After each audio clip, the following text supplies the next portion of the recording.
Amara had spent the entire afternoon making sure her makeup was flawless, her hair neatly styled, and her white dress perfectly fitted for a romantic anniversary dinner with David. Despite a nagging inner voice recalling his dismissive comments and occasional outbursts, she still believed in him enough to hope for a special night. They arrived at one of the most exclusive restaurants in town, complete with valet parking and lavish decor.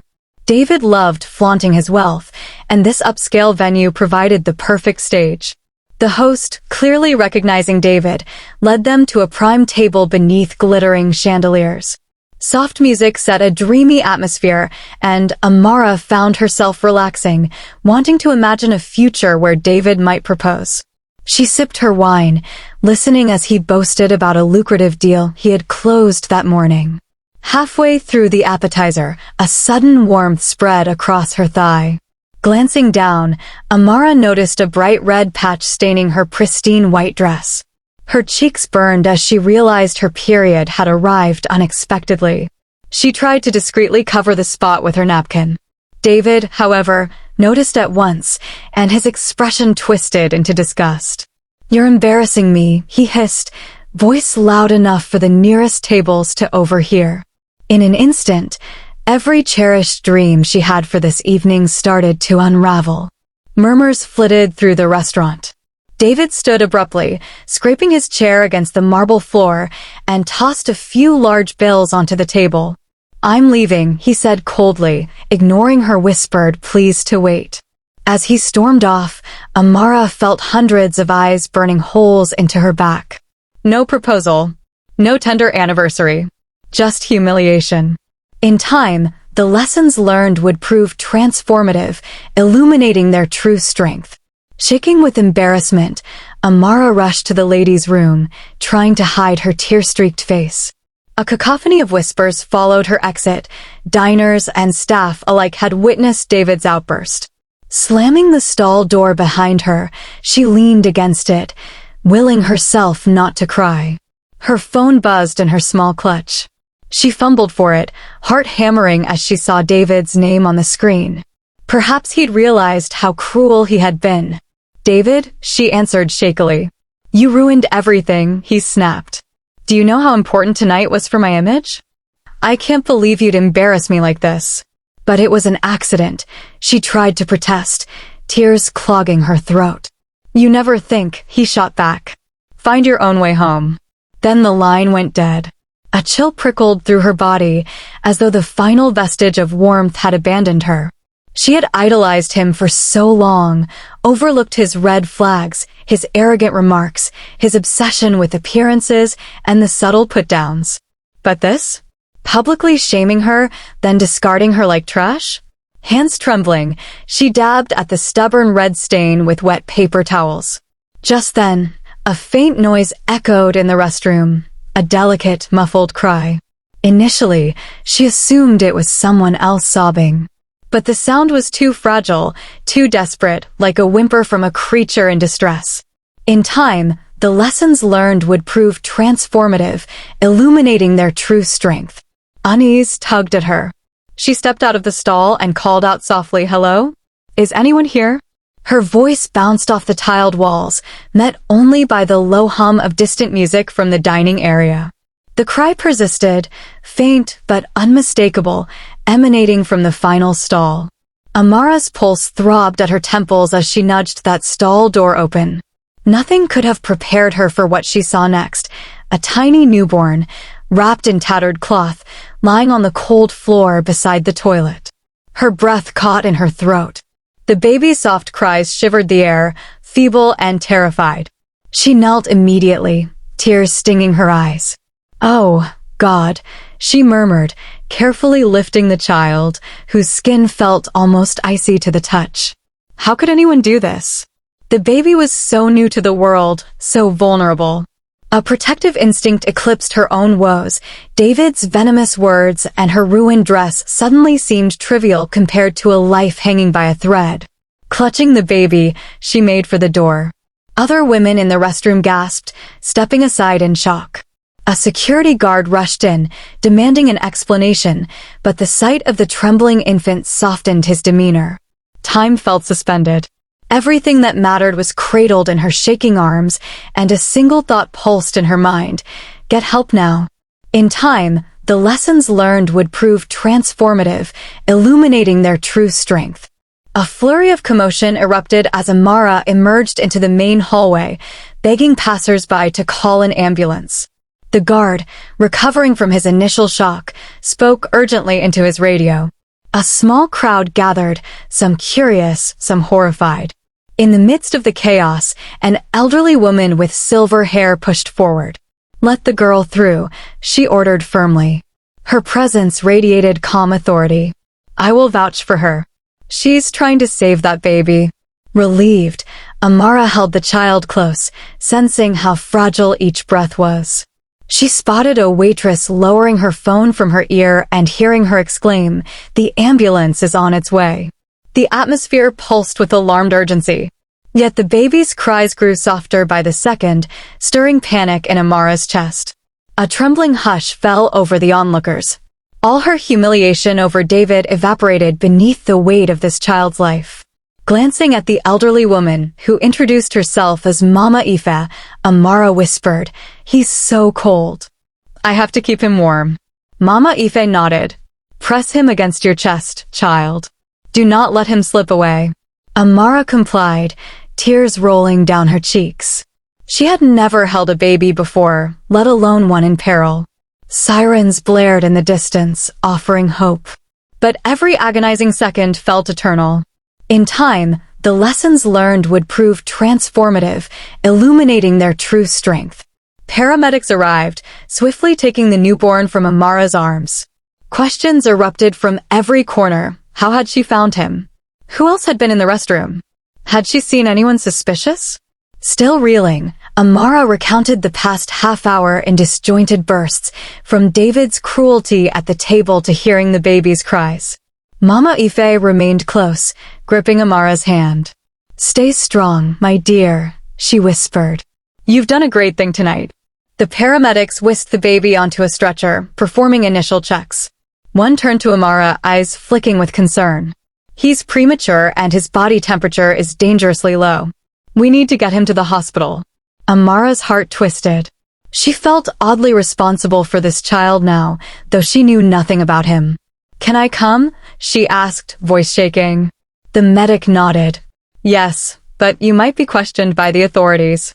Amara glanced at Mama Ife, who gave an encouraging nod. Before she knew it, she was clambering into the back of the ambulance. Lights flashed, sirens wailed, and the restaurant's opulent facade disappeared behind them. Despite her own shock and exhaustion, one thought resonated: this baby must survive. In time, the lessons learned would prove transformative, illuminating their true strength. Under the harsh fluorescent lights of the emergency room, medical staff raced the newborn into a critical care unit. Amara stood in the corridor, hugging herself as adrenaline bled away, replaced by trembling fatigue. The metallic tang of disinfectants filled her nose. Within minutes, a nurse approached, kindly guiding her to a seat. "You're shivering," the nurse said, draping a blanket around Amara's shoulders. "We'll keep you updated. Are you hurt?" And no, Amara managed. Just shocked. She barely noticed her phone buzzing until it started ringing insistently. She fished it out, hands quaking. It was Chioma, her best friend, no doubt worried about her abrupt disappearance. She answered, voice cracking. "Chioma." "Amara, what happened?" "I've been calling for hours. Are you safe?" Amara sucked in a shaky breath. "David left me at the restaurant. Then I found a baby. He was abandoned. I'm at the hospital." "What?" Chioma's voice pitched in alarm. "Give me the address." "I'm coming right now." Relief flooded Amara. "Thank you." She ended the call, shoulders sagging. In that moment, a doctor emerged, reading from a clipboard. "The infant is extremely weak and underweight, but we're starting treatments." "Were you the one who saved him?" Amara nodded, still numb. The doctor gave her a measured look. "His chances are precarious, but it's good you found him when you did." In time, the lessons learned would prove transformative, illuminating their true strength. A wave of guilt surged through her. She had been focused on her ruined evening, her stained dress, her heartbreak over David. Meanwhile, this newborn had been clinging to life, unnoticed. If she hadn't gone to the restroom at that exact moment, what would have happened? Chioma arrived in a flurry, eyes darting anxiously around the busy corridor until she spotted Amara. Pulling her into a fierce hug, she demanded an explanation. Amara recounted everything: David's public shaming, the frantic discovery of the baby, and the ambulance ride. Chioma's expression shifted from horror to compassion. "I'm so sorry you went through this," she murmured. "But you did an amazing thing. That baby might not have survived without you." Amara swallowed, tears gathering. "I couldn't just leave him there." Chioma squeezed her hands. "Of course not. That's who you are. Now let's figure out what happens next." Exhausted but refusing to leave, Amara and Chioma found seats in the waiting area. Time stretched on, broken only by the echo of overhead announcements and the shuffle of nurses' shoes. Occasionally, staff would glide by with updates, but progress was slow. The baby, who had no name, fought a silent battle behind closed doors. In time, the lessons learned would prove transformative, illuminating their true strength. Eventually, Mama Ife arrived, having followed in her own way. Though Amara barely knew her, the older woman's reassuring presence felt like a warm blanket over frayed nerves. "I wanted to check on the child, and on you," she said gently. "You've been through quite an ordeal." Amara nodded, gratitude evident in her tired smile. Chioma, eyeing Mama Ife's gentle demeanor, introduced herself. Within minutes, the trio formed a makeshift support system in the sterile hospital corridor. An officer approached, notebook in hand. He spoke politely but with professional detachment. "Miss, we have a few questions. Could you describe how and where you found the baby?" Amara answered as precisely as she could, voice trembling when she recalled the infant's pitiful cry. The officer listened intently, scribbling notes. "We'll check restaurant security footage. This is a serious case, child abandonment. Someone will have to take responsibility, at least until we find the mother."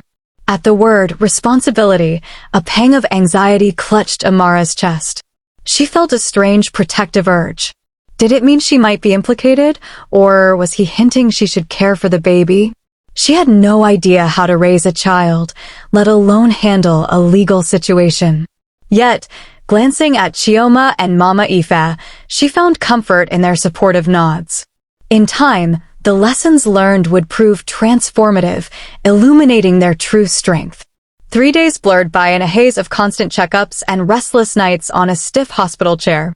The baby, whom the medical staff temporarily referred to as Baby Daniel, remained in the neonatal intensive care unit. Tubes and wires monitored his feeble heartbeats. Amara felt compelled to be there, bringing small gifts like soft blankets, while Chioma organized her clothing and rent payments back home. David's calls and texts became more insistent. His messages ranged from half-hearted apologies, "I lost my temper," to accusations, "You're overreacting." Amara stared at her phone in disbelief. Did he really think she would just forget his humiliating actions that night? She ignored every attempt he made to reach her. Late on the third night, a frazzled nurse approached. "He's stable but still weak. It's good you found him." Another hour or two, she trailed off, the implication chilling. Amara wiped away tears, leaning against the corridor wall for support. She gazed through the window at Daniel's tiny form, half hidden beneath blankets and medical apparatus. A fierce sense of responsibility anchored her to him, overshadowing her own heartbreak. If David's love had proven false, maybe saving Daniel's life could redefine her purpose. In time, the lessons learned would prove transformative, illuminating their true strength. A police detective arrived on the 4th day, carefully examining the security footage. The grainy video showed a shadowy figure, likely a woman, entering and exiting the restroom around the time the baby was abandoned. After some interviews, suspicion fell on a teenage waitress named Sarah. Amara overheard the detective and a hospital official discussing it in hushed tones. "She's only 16, muttered the detective. "We've got to handle this delicately." A swirl of emotions churned in Amara. She couldn't fathom the despair that might drive someone, especially a mere teenager, to leave her newborn in a toilet stall. Yet, she also felt anger. Daniel had nearly died. Did Sarah truly comprehend the gravity of her actions? Meanwhile, David's final text arrived. This baby drama is absurd. Stop clinging to lost causes. Reading it, Amara felt a wave of disgust. She had once idolized him, but how could a man be so devoid of empathy? She pressed block collar, tears glazing her eyes. She turned back toward the neonatal unit. No matter how complicated the circumstances, Daniel's well-being came first. If Sarah was the mother, she would have to face the consequences.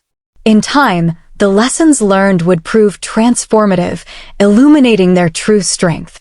Child Services got involved, pairing with the police to locate Sarah. When they finally found her, she was hiding in a relative's cramped apartment. Rumors swirled through the hospital corridors about Sarah's tearful confession. Staff whispered that she had given birth in secret, terrified her parents would disown her. Amara, though she felt protective anger for Daniel, couldn't ignore the pang of sympathy.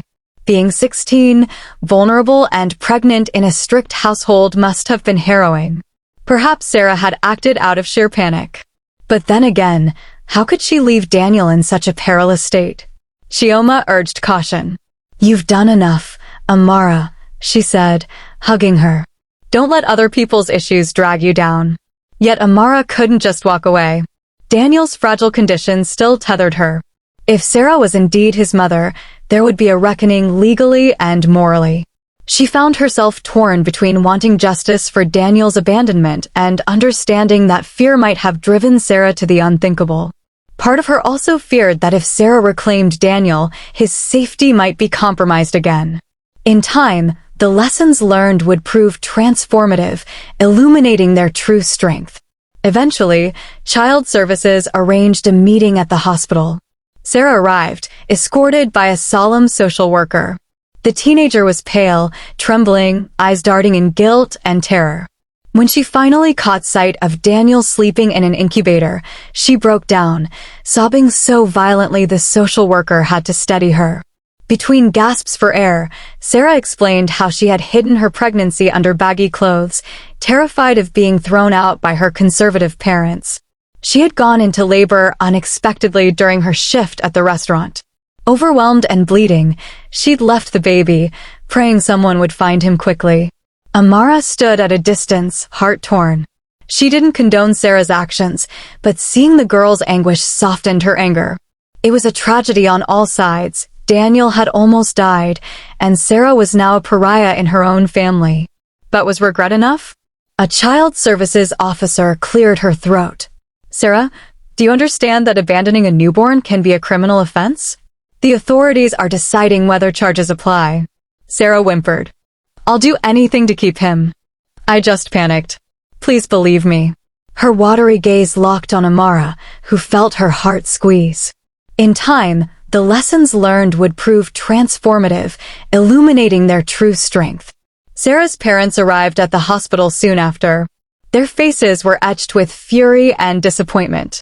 In a tense meeting room, Child Services asked if Sarah could return home with Daniel. Her father snapped, "We didn't raise her to shame us like this," while her mother sat stone-faced. Sarah cowered, tears dripping onto her hands. Amara listened from a corner, arms folded, torn between judgment and pity. Despite everything, Daniel had a right to be cared for by his biological mother, if she was fit. "What are your plans for the baby's future?" the social worker asked, turning to Sarah's parents. They exchanged cold glances, and her father finally muttered, "She can stay, but only if she follows our rules."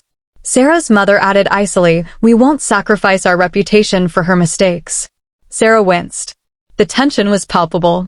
Child Services noted their reservations, but insisted that if Sarah was not provided with a safe environment, Daniel would go into foster care. Sobbing, Sarah turned to Amara. "Please help me," she pleaded. "I'll do anything to make it right." Amara's breath caught. She had not expected to be roped so deeply into another family's crisis. Yet her gaze fell on Daniel, sleeping unaware of the drama around him. Could she turn a blind eye? In time, the lessons learned would prove transformative, illuminating their true strength. Just when Amara thought she had enough on her plate, David resurfaced, calling from an unknown number. She picked up instinctively. "What do you want?" she demanded, voice brimming with anger. "I was wrong," he began in a feigned remorseful tone. "I shouldn't have left you that night. Let's talk this out like adults." A bitter laugh escaped her. "Are you serious? You humiliated me in public, then mocked me for helping an abandoned baby." He sighed dramatically. "Look, I'm a busy man. I reacted poorly, but I've been thinking maybe we can still fix things. You need me, Amara." She bristled at the arrogance in his voice. Once, she might have felt indebted to him, mesmerized by his wealth and confidence. Now, she saw his manipulative attempts for what they were. "I don't need you," she said quietly. "I'm done." Before he could protest, she hung up, heart pounding.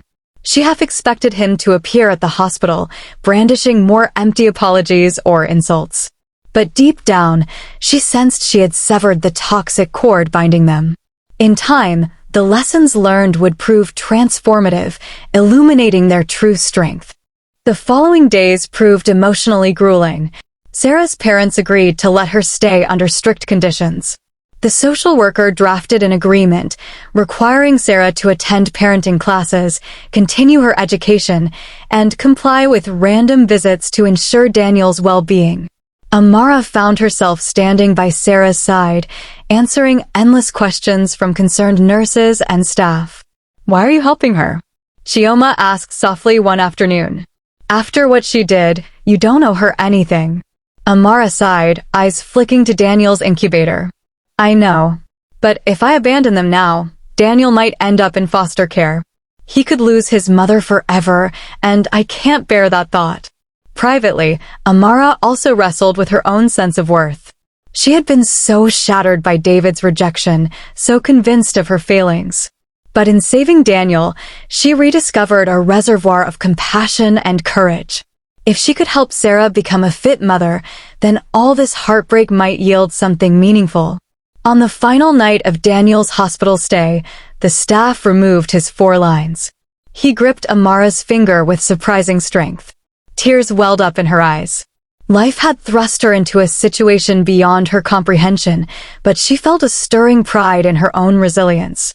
In time, the lessons learned would prove transformative, illuminating their true strength.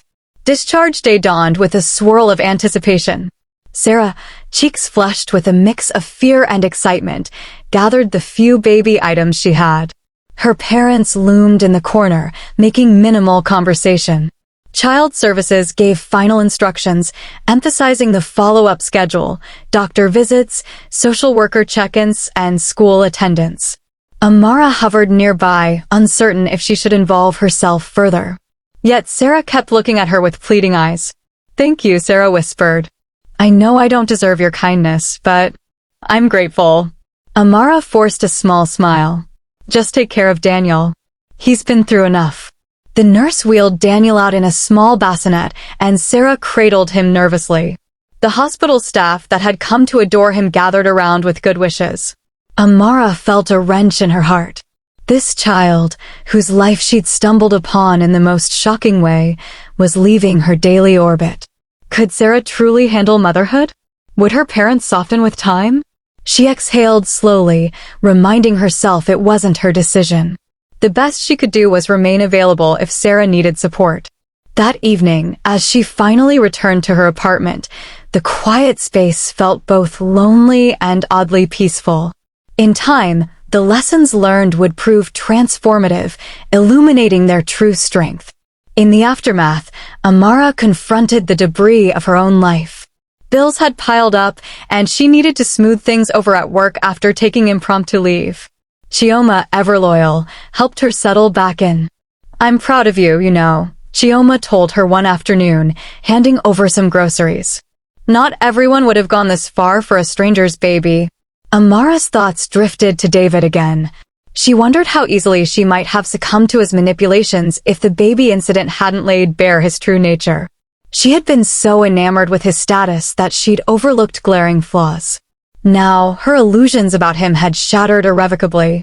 One day, David tried to corner her outside her workplace.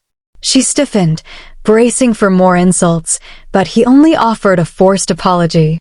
"I was wrong," he repeated, as though those words alone could wipe clean his betrayal. "You humiliated me," Amara said evenly, and showed zero compassion for an abandoned child. "I can't excuse that," he scoffed, shaking his head. "Fine. Go waste your time on lost causes." His eyes hardened, revealing the same callousness. Amara felt a surge of pride in her own restraint. "Goodbye, David."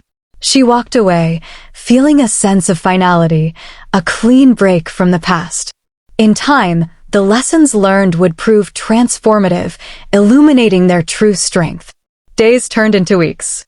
Amara checked on Sarah and Daniel periodically, sometimes bringing diapers or formula. Although Sarah's parents kept their distance, they at least provided food and shelter. Sarah, now enrolled in an alternative schooling program, juggled homework with late-night feedings. One afternoon, Amara visited and found Sarah gently rocking Daniel in her arms, singing a lullaby off-key. The baby's eyes were bright, and he gripped Sarah's finger with surprising force. Sarah looked up, startled by Amara's arrival. "He's doing well," she offered softly. "Gaining weight, meeting milestones. The doctor said he's on track." A small bubble of relief welled inside Amara. "That's wonderful," she said, reaching out to stroke Daniel's soft hair. Sarah hesitated before asking, "Can you stay a bit?" She glanced around her cramped living room, boxes stacked in corners, a sense of uncertainty in every shadow. "I just get lonely sometimes." Amara agreed, settling onto the worn couch. As the late afternoon light streamed through the window, she found solace in the quiet domestic scene. Despite the tragedy that had led them here, perhaps a new beginning was possible. In time, the lessons learned would prove transformative, illuminating their true strength. Over the next few months, Daniel continued to thrive. Sarah's parents remained guarded, but occasional softening showed in small gestures. Her mother once knitted a tiny cap for him. Her father sometimes asked about Daniel's health. Sarah dutifully attended the mandated parenting classes, and each checkup brought encouraging news. Amara, too, felt transformation. She reconnected with old friends, joined a support group for women recovering from toxic relationships, and began to see her self-worth independent of any romantic partner. Chioma teased her gently, "You're like a phoenix rising from ashes." Amara laughed, appreciating the metaphor. Sometimes, though, she would wake from restless dreams about the night at the restaurant, David's cruel words, the baby's desperate cries. Yet each time, the memory of Daniel's small hand grasping hers reassured her she had found purpose in that darkness. One sunny afternoon, Sarah and Daniel visited Amara's apartment. The baby, now able to sit up with support, beamed at every new sight. Sarah seemed happier, though still carrying the weight of her parents' judgment. Sharing tea and laughter, they felt like an unlikely family, bound by crisis but upheld by compassion. In time, the lessons learned would prove transformative, illuminating their true strength. Exactly 1 year after the night Amara's life changed forever, she joined Sarah and Daniel for a stroll in the park. The baby, toddler now, wobbled on unsteady feet, bursting into giggles each time he fell, and Sarah scooped him up. Chioma came too, capturing photos on her phone. A gentle breeze rustled the trees, and a sense of renewal filled the air. Amara watched Daniel's bright eyes roam over the grassy field, completely unaware of the peril he'd once faced. She recalled discovering him shivering in that grim restroom and shuddered at how narrowly he had escaped disaster. Sarah came alongside Amara, following her gaze. "I'll never forgive myself for leaving him," she whispered, brushing tears from her cheeks. "But I'll spend the rest of my life proving I'm worthy to be his mom." Amara nodded, resting a hand on Sarah's shoulder. "We all make mistakes. It's what we do afterward that matters." They turned to see Chioma coaxing Daniel to toddle a few more steps. Joy danced in his eyes, as if encouraging them all to trust in second chances. Standing there, Amara felt a deep sense of gratitude. She had walked away from David's cruelty, discovered her own resilience, and helped save a child who had become a symbol of rebirth. Life had tested her with heartbreak, but in saving Daniel, she also saved herself, reclaiming dignity, forging new bonds, and embracing the truth that sometimes the darkest nights give rise to the brightest dawns. In time, the lessons learned would prove transformative, illuminating their true strength.